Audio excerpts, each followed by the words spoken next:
Electronics, actually electrical electronics होती है। तो फर्स्ट ईयर का फ्री हो गया, सेकेंड टाइम में जा रहा हूँ। बट क्या मतलब यहाँ पर कितने बच्चे सीरियसली IIT के लिए पढ़ते हैं? Only IIT, no fake PU etcetera.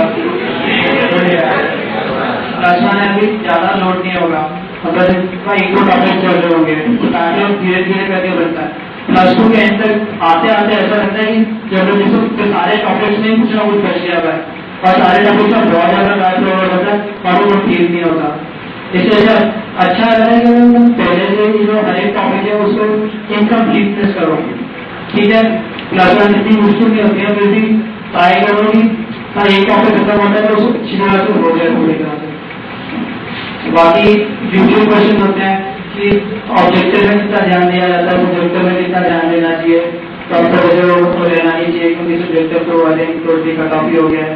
मगर फिर भी मतलब प्रेजेंटेशन मैटर करती है, क्यों मैटर करती है? क्योंकि इवन है तो क्वेश्चन और ऑब्जेक्टिव आपकी प्रेजेंटेशन अच्छी नहीं होगी ना तो जो रबिश किया जाता है ना उसमें कहीं ना कहीं कुछ ना कोई नंबर घूम जाता है रफ में भी, और नंबर की वजह से ना क्वेश्चन कम हो जाते हैं। और इस बार के क्वेश्चन से जो ऑब्जेक्टिव है 6 मार्क्स से उसके अंदर बहुत ज़्यादा लॉस होता है। मतलब ऐसी चीज़ों को पहले से इवन अगर ऑब्जेक्टिव तो थोड़ा सा नीचे काम करने की कोशिश करनी चाहिए। बाकी मैं थोड़ी देर मोहन को दूंगा, मोहन आ जाए वो कुछ बोलना चाहिए।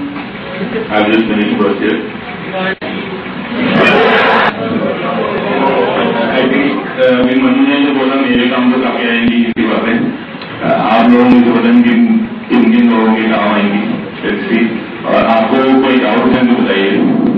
तो मेरे लिए एससी वर्मा फिजिक्स में आई डिड कम्प्लीटली, और उसमें मैंने एक भी क्वेश्चन नहीं छोड़ा, और वो I think is ultimately necessary for JEE. उसमें जो सही है कि कंप्लीट नहीं है, उसमें काफी ब्रीफ में हुई है, but I think reading SC Verma A to Z is completely necessary for clearing JEE. You just have to keep it in mind कि the concept has to be right. अगर आप सही कंसेप्ट लगाते हो, सपोज क्वेश्चन काफी लंबा है जैसे अरिहंत में होते हैं नॉर्मली, तो क्वेश्चन काफी लंबा है, काफी मुश्किल है, तो उस 1 घंटे में जो भी आपने सोचा वो सोचना सही होना चाहिए, चाहे आपकी कैलकुलेशन सही ना हो। कैलकुलेशन से ही वो सिर्फ एक्यूरेसी होती है, और वो एक्यूरेसी जो है वो हम +2 में भी बना सकते हैं, बट अभी आपको अपने कंसेप्ट क्लियर करना है जो फाइनली करना है। बट क्या है कि अभी आपको अपने कॉन्सेप्ट करने, क्योंकि अगर अभी आप सोचोगे कि मैं आंसर निकालने पे कॉन्सेंट्रेट करूं तो क्या होगा कि आप वही जो मैं पहले कह रहे थे कि उससे शॉर्टकट्स बन जाते हैं कुछ माइंड में, और वो शॉर्टकट्स अक्सर गलत होते हैं। तो इसलिए आंसर पे कॉन्सेंट्रेट नहीं करना, हमने क्वेश्चन पे कॉन्सेंट्रेट करना है। क्वेश्चन जो पूछ रहा है उसके अकॉर्डिंग जितने कॉन्सेप्ट हैं वो सारे कॉन्सेप्ट लिखो, लगाओ, ठीक है, उसके बाद आंसर निकालो।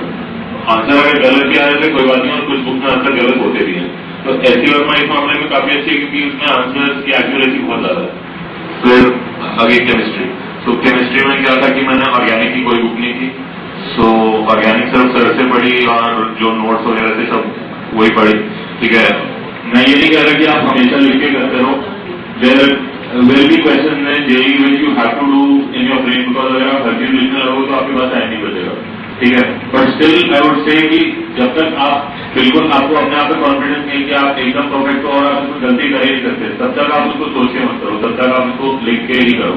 +1 में I think best technique would be कि आप लिख के ही करो। जैसे कोई भी क्वेश्चन आता है, आप मतलब जो मैंने आपको पहले बताया था कि आपको कभी पता नहीं चलेगा कि आप गलत सोच रहे हो, वो तो जब आप अपने टीचर को एक्सप्लेन करोगे, कभी आपका टीचर आपसे पूछेगी इसकी मुझे पूरी प्रेजेंटेशन दो, और फिर वो टीचर उसमें गलती पॉइंट आउट करेगा, चाहे आपका आंसर सही आ रहा हो, और उसमें जो गलती वो पॉइंट आउट करेगा, फिर आपको पता लगेगा कि आपका कंसेप्ट सही नहीं था।